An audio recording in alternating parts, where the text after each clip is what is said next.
Good morning दोस्तों। और आप लोग को जैसा पता है कि हम लोग का डेट एपीयू का जो मेंस का है वो आ चुका है, जो 12 नवंबर से लेकर 15 नवंबर तक होगा। ऑफिशियल डेट आ चुकी है, तो आप लोग जल्द से जल्द तैयार हो जाएं कि हम लोग को मेंस लिखना है। ठीक है, तो 12 से लेकर 15 तक चलेगा, यानी शनिवार, रविवार, सोमवार और मंगलवार। ठीक है, तो फर्स्ट दिन अभी तो ऐसा शेड्यूल नहीं दिया है, सिर्फ कहा गया है 12 से 15। तो 12 को जैसा कि है कि हिंदी और जीएस, और रविवार को जो है इंग्लिश और आईपीसी, और मंडे को जो है कि उसमें आपको एविडेंस और सीआरपीसी, और मंगलवार को जो है वो आपको माइनर एक्ट होगा। तो पिछला वीडियो में माइनर एक्ट का हम दहेज प्रतिषेध अधिनियम 1961 आपको बताए थे। तो आज जो है हम लोग चलेंगे भ्रष्टाचार निवारण एक्ट 1988। ये क्या है भ्रष्टाचार निवारण एक्ट? भ्रष्टाचार से तात्पर्य है प्रत्यक्ष या अप्रत्यक्ष व्यक्तिगत लाभ प्राप्त करने के लिए जानबूझकर प्रदत्त कार्यों का पालन न करने की अवस्था है। ठीक है, तो सार्वजनिक जीवन में स्वीकृत मूल्यों के विरुद्ध आचरण को भ्रष्ट आचरण कहा जाता है। आम जनजीवन में इसे आर्थिक अपराध से जोड़ा जाता है। ठीक है, यह सदैव किसी अनुचित लाभ के लिए, ठीक है, कानून या समाज के विरोध में किया जाने वाला कार्य है। यह निजी लाभ के लिए भी किया जाने वाला कार्य है, जो अपने पद का जो क्या करता है, दुरुपयोग करता है। समाज में यह अनेक रूपों में फैला, जैसे रिश्वत, भाई प्रताप, संरक्षण। संरक्षण से क्या मतलब है कि संरक्षण से तात्पर्य गलत संरक्षण दिया जाना, पद का दुरुपयोग करते हुए पक्षपात या अनावश्यक वरीयता देना। इसे भी भ्रष्टाचार निवारण अधिनियम 1988 लाया गया। तो सरकार ने 1947 को जो है वो संशोधन करके 1988 जो भ्रष्टाचार निवारण एक्ट है वो लाया गया, ताकि भ्रष्टाचार को दूर किया जाए। अब भ्रष्टाचार दूर करने के लिए सरकार द्वारा कई ऐसी योजनाएं भी चलाई गई जिससे इसको जड़ से खत्म कर दिया जाए। लेकिन आज भी क्या है, हमारे देश में भ्रष्टाचार बना हुआ है। 2021 में जो सूचकांक आया भ्रष्टाचार निवारण में, उसमें हमारा देश का स्थान कितना है, 85 है। ठीक है, तो हमारा पड़ोसी देश से भी स्थिति खराब चल रहा है। जैसे हंगर इंडेक्स में चल रहा है, वो भ्रष्टाचार में भी चल रहा है। तो भ्रष्टाचार क्या है ना, किसी भी देश के लिए एक बहुत बड़ी क्या है, समस्या है। इसे खत्म किया जाना चाहिए, इसीलिए सरकार ने ये 1988 एक्ट लाया था। तो उसमें क्या क्या भ्रष्ट कार्य से तात्पर्य क्या है, उद्देश्य क्या है, ठीक है, और इसके क्या क्या प्रावधान किए गए हैं, उस सब चीज़ को हम लोग जानते हुए आगे बढ़ेंगे। तो भ्रष्टाचार निवारण एक्ट में क्या क्या प्रावधान किया गया है, कौन सब इसमें जो वाद आया है, वाद को भी देखेंगे। हमेशा याद रखिएगा, सब कुछ भूल जाइए, लेकिन केस 2 या 3 को याद रखिएगा, उसको लिख डालिएगा, तो आपके आंसर का वो क्या होता है कि बैलेंस बना रहता है और आपका आंसर सही होगा।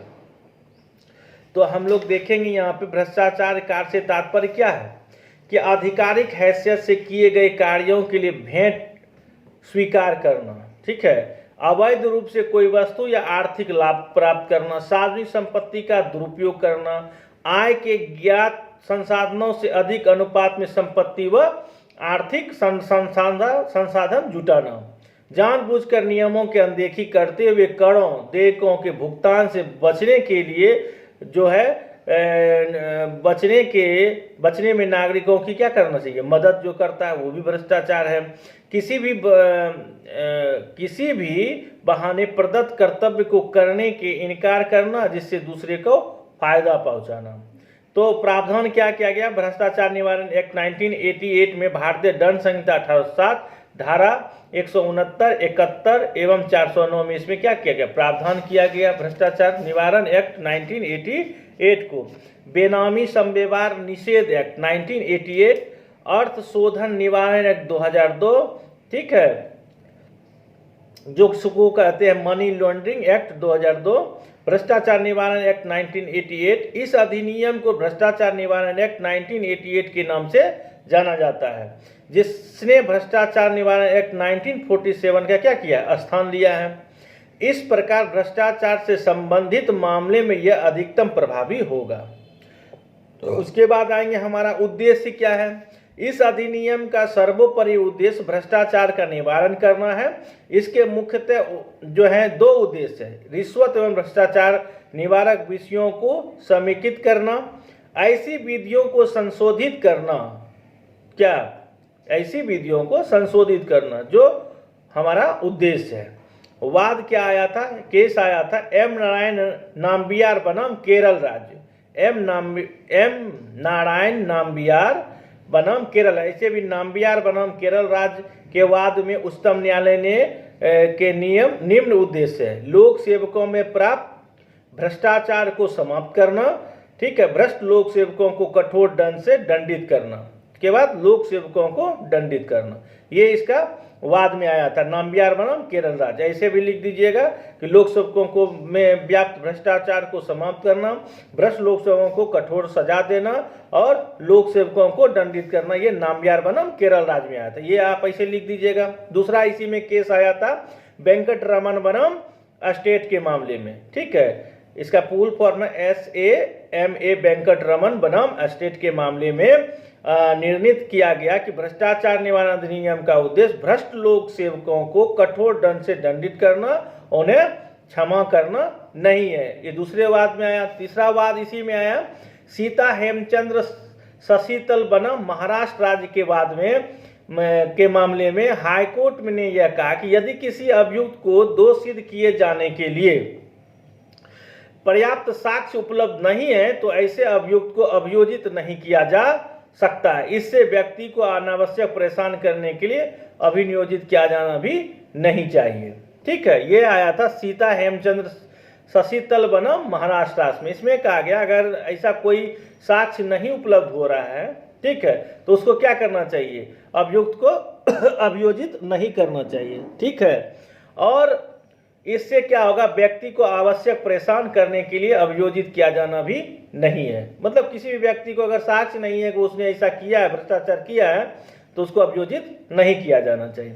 भ्रष्टाचार के विरुद्ध राष्ट्रीय संस्थान जो बनाए गए कि इसमें भ्रष्टाचार को रोकने के लिए जो संस्थान बनाए गए, वो सब चीज को भी लिख दीजिए। जैसे भ्रष्टाचार निरोधक एक्ट 1947, केंद्रीय सतर्कता आयोग 1964, नियंत्रक एवं महालेखा परीक्षक, इसका किस में है, 148 संविधान कॉन्स्टिट्यूशन में है। न्यायाधीश, ये जांच अधिनियम, लोकपाल एवं लोकायुक्त अधिनियम 2013, विसल ब्लोअर्स सुरक्षा अधिनियम 2011, कालाधन एवं मनी लॉन्ड्रिंग एक्ट, बेनामी लेन देन एक्ट, केंद्रीय जांच ब्यूरो इत्यादि। ये सब क्या हुए, भ्रष्टाचार के विरुद्ध रोकने के लिए सब सरकार द्वारा नियम लाए गए, जिससे क्या हो, भ्रष्टाचार को खत्म किया जा सके, ठीक है। भ्रष्टाचार के खिलाफ सरकार द्वारा की गई पहल कोई नया नहीं है, बल्कि सरकार इस दिशा में एक लंबे समय से क्या कर संघर्ष कर रही है। भ्रष्टाचार खत्म करने के लिए एक लंबे समय से क्या है, सरकार जो है संघर्ष कर रही है, इसको खत्म कर जाए। हमेशा नियम को चेंज भी करती है और कई संशोधन भी लाती है, लेकिन क्या है, फिर भी जो है ना, अभी भी भ्रष्टाचार खत्म ही नहीं हुआ है, मतलब खत्म हुआ ही नहीं कुछ, भ्रष्टाचार और बढ़ता ही जा रहा है। जैसा कि मैंने बताया कि हमारे सूचकांक जो है जारी किया गया, हमारे देश की स्थिति क्या है, 85 है, ठीक है। तो भ्रष्टाचार का क्या प्रभाव पड़ता है, किसी भी देश में अगर भ्रष्टाचार का बोलबाला है तो उसका क्या प्रभाव पड़ेगा। किसी भी देश या समाज में व्यक्ति के अधिकार है कि इस भ्रष्टाचार मुक्त ऐसी शासन व नागरिक व्यवस्था मिले जहां वह अपने अधिकारियों का इस्तेमाल करते हुए अपने कर्तव्यों का पालन कर सके। एक ऐसी शासन व न्यायिक व्यवस्था जिसमें भ्रष्टाचार का बोलबाला हो, वहां कोई भी शक्ति न तो उपलब्ध अधिकारों का उपयोग कर सकता है और न ही क्या कर सकता है, देश या समाज के विकास में योगदान दे सकता है। इस तरह देश और व्यक्ति दोनों क्या होते हैं, ही विकास की दौर में पिछड़ जाते हैं। जब जहां जिस देश में ज्यादा भ्रष्टाचार है, उस देश आगे बढ़ ही नहीं सकता, वो डेवलप कर ही नहीं सकता है, ठीक है। भ्रष्टाचार ने सबसे ज्यादा गरीबी को प्रभावित किया है। गरीबों को मूलभूत सुविधाओं के लिए काफी संघर्ष करना पड़ता है। ट्रांसपेरेंसी इंटरनेशनल की रिपोर्ट बताती है कि सार्वजनिक सेवाओं को हासिल करने के लिए 10 में से 7 लोग रिश्वत देते हैं। कितने, 10 में से 7 लोग क्या करते हैं, रिश्वत देते हैं, यानी 70% लोग रिश्वत देते हैं। इसके अलावा समस्त प्रकार के करों की चोरी के कारण देश के भयंकर आर्थिक स्थिति उठानी पड़ रही है। ठीक है,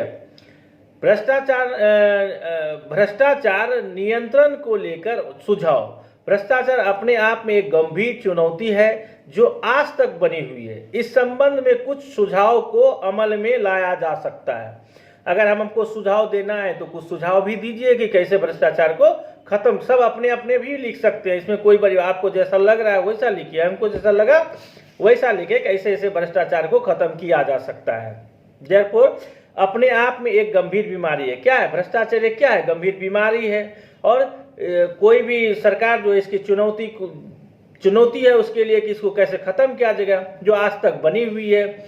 इस संबंध में कुछ सुझाव को अमल में लाया जा सकता है। जैसे क्या है, सत्ता में सामान्य जनता की भागीदारी सुनिश्चित किया जाए, जिससे सरकारी काम काज में ज्यादा से ज्यादा पारदर्शिता आ सके। भ्रष्टाचार और उससे रोकने के लिए तरीकों के बारे में जनता को ज्ञान प्रदान करने के लिए विभिन्न संगोष्ठियों, अभियोजनों, नाटकों इत्यादि का आयोजन किया जाए। कहता है कि जनता को इसके बारे में बताना चाहिए। देखिए, भ्रष्टाचार तब होता है जब आपके पास उस चीज के बारे में नॉलेज नहीं होता है। इसके लिए क्या कहता है कि अपने एनजीओ के माध्यम से, नाटकों के माध्यम से या सरकार द्वारा जागरूकता फैलाने के लिए अभियान को इस और कदम करना चाहिए। हर लोगों को बताना चाहिए कि आपका अधिकार क्या है, आपको जो दिया गया है अधिकार उसके बारे में जानिए। मान लेते हैं कि उसको दिया गया कि आवास मिलेगा, तो आवास मिलेगा किसके पास लोग जाएगा? वीडियो के पास जाएगा कि सीईओ के पास जाएगा, कर्मचारी के पास जाएगा, किसके पास जाए? उसको बताना चाहिए आपका इतना अमाउंट है, आप इसके पास जाइए, आपको कुछ नहीं देना है, आपके खाते में डायरेक्ट पैसा आएगा। उसको किसके माध्यम से? नाटकों के माध्यम से, जागरूकता अभियान के माध्यम से, एनजीओ के माध्यम से या कोई संगोष्ठी के माध्यम से उसको बताना चाहिए जनता को उसके अधिकार के बारे में। तभी तो वो भ्रष्टाचार रुकेगा। उसको नॉलेज ही नहीं है, उसको जो बोलता है वो करता है। ठीक है, हमें उन लोगों को समर्थन एवं प्रोत्साहित किया जाना चाहिए जिन्होंने भ्रष्टाचार के खिलाफ अपनी आवाज उठाई हो। साथ ही हमें विभिन्न विभागों के कामकाज में पारदर्शिता की मांग भी करनी चाहिए। ठीक है, आजकल सोशल मीडिया संदेश फैलाने, लोगों को जागरूक करने और जहां भी भ्रष्टाचार होता है देश के हर कोने से जानकारी प्रदान करने में महत्वपूर्ण भूमिका निभाती है। अतः इसको प्रोत्साहित करना। देखिए, जो चीज गलत है वो सही भी है। सोशल मीडिया में कुछ गलत अगर आते भी है तो सही भी चीज आते हैं, उसके माध्यम से भी कहता है कि हम लोगों को बता सकते हैं। आज हर घर में, हर के पास, चाहे वो गरीब हो कि अमीर हो, एंड्रॉइड मोबाइल रखता है। उसके माध्यम से भी कहता है कि आप जागरूक करिए, उसको बताइए कि आपका क्या अधिकार है, आपको क्या क्या मिलता है सरकार की तरफ से, आपको क्या देना है, नहीं देना, आपको कितना मिलेगा, नहीं मिलेगा। सोशल मीडिया के माध्यम से भी उसे जानकारी प्रदान करनी चाहिए ताकि इसे कम किया जा सके भ्रष्टाचार को। लोकपाल के दायरे में सरकारी कर्मचारी के साथ साथ एनजीओ, सिविल सोसाइटी, मीडिया और कॉर्पोरेट जगत को भी लाया जाना चाहिए। जो लोकपाल हमारा है उसके अंतर्गत कहता सारे चीज, एनजीओ, सिविल सोसाइटी, मीडिया और कॉर्पोरेट जगत को भी लाया जाना चाहिए। एक ऐसा कानून बनाया जाना चाहिए जो अनिवार्य करे कि सांसद, विधायक, ग्राम प्रधान, मेयर, पार्षद, सरकारी कर्मचारी, वकील, शिक्षक, डॉक्टर, पत्रकार और कॉर्पोरेट कंपनियों में काम करने वाले अपने साल भर की कमाई सरकार को दे।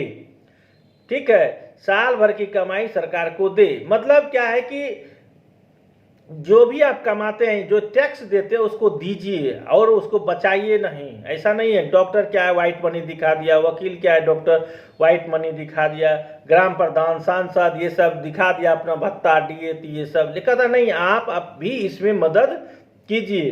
ठीक है, ऐसा कानून बनाया जाना चाहिए जो अनिवार्य करे कि सांसद, विधायक, ग्राम प्रधान, मेयर, पार्षद, सरकारी कर्मचारी, वकील, शिक्षक, डॉक्टर, पत्रकार और कॉर्पोरेट कंपनियों में काम करने वाले अपने साल भर की कमाई सरकार को दे।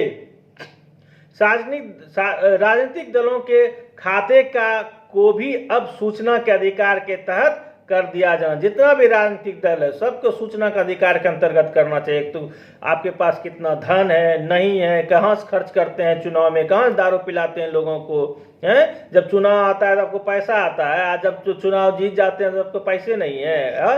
गाँव नहीं घूमने आते, कहता सबका सूचना के अधिकार के तहत कर दिया जाना चाहिए, ताकि गलत तरीके से आया हुआ धन आसानी से पकड़ में आ जाए।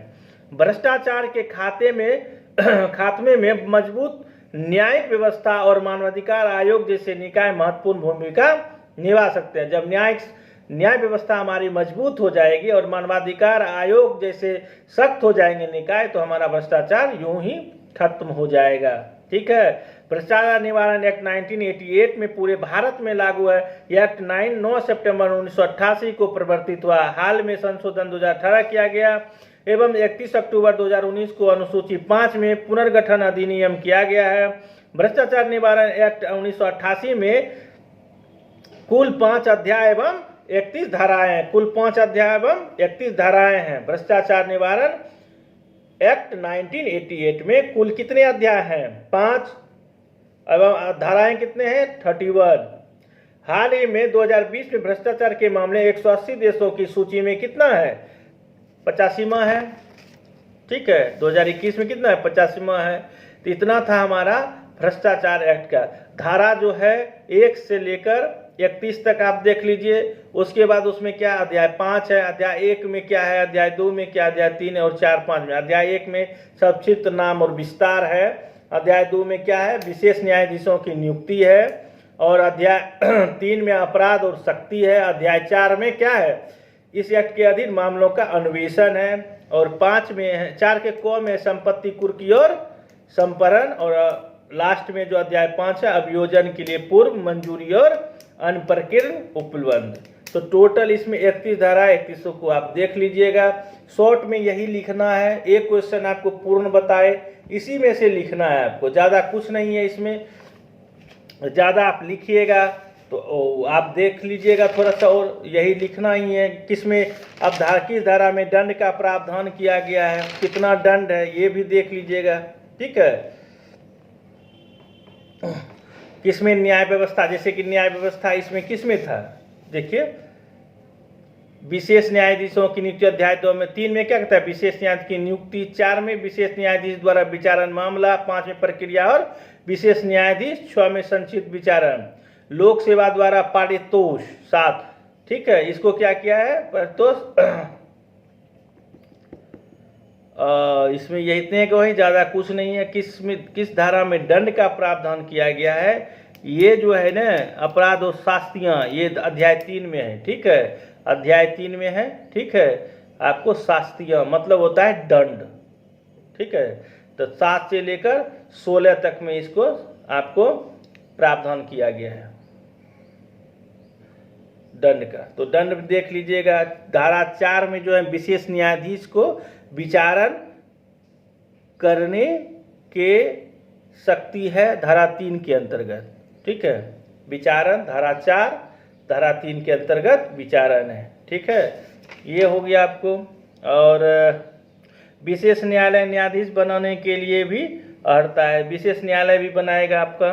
तो इससे बस इतना ही है, इससे ज़्यादा आपको नहीं देखना है। बस केस को याद रखिएगा। केस 2-3 जो केस है उसको आप याद रखिएगा, आपका सारा क्वेश्चन यहीं से सॉल्व हो जाएगा। ठीक है। जैसे नाम्बियार बनाम केरल राज्य, जैसे एम नाम्बियार बनाम केरल राज्य, वेंकट रमन बनाम स्टेट। ठीक है। सीता हेमचंद्र शशीतल बनाम महाराष्ट्र। और केस है राज्य द्वारा जो सीबीआई बनाम जितेंद्र सिंह है, सीबीआई बनाम जितेंद्र सिंह है। ये केस भी आप देख लीजिए। इसमें केस ये भी लिखिएगा तो कोई बात नहीं है। दूसरा केस है इसमें और है 4 केस। चौथा 5वां है मनीष त्रिवेदी बनाम राजस्थान राज्य के मामला एक है। ठीक है। उसमें है पंजाब राज्य बनाम निर्मल कौर है। ठीक है। उसे केंद्रीय अन्वेषण ब्यूरो बैंक प्रतिभूति और कपट प्रकोष्ठ बनाम रमेश गल्ली के बाद है। तो 500 को इसमें केस है, बस यही तो लिखना है आपको, इसमें कुछ है ही नहीं। आराम से लिख दीजिएगा आप लोग। ठीक है। तो ये 2 क्वेश्चन हो गया। अब बचा 3 क्वेश्चन और। तक नेक्स्ट वीडियो में आपको जो है हम अनुसूचित जाति SC ST का जो है निवारण 1989 आपको वो हम करवाएंगे। ठीक है। तो नेक्स्ट वीडियो आपका जो होगा 1989 होगा।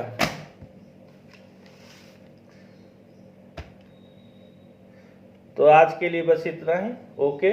बाय, नेक्स्ट वीडियो के लिए कल। ठीक है, ओके।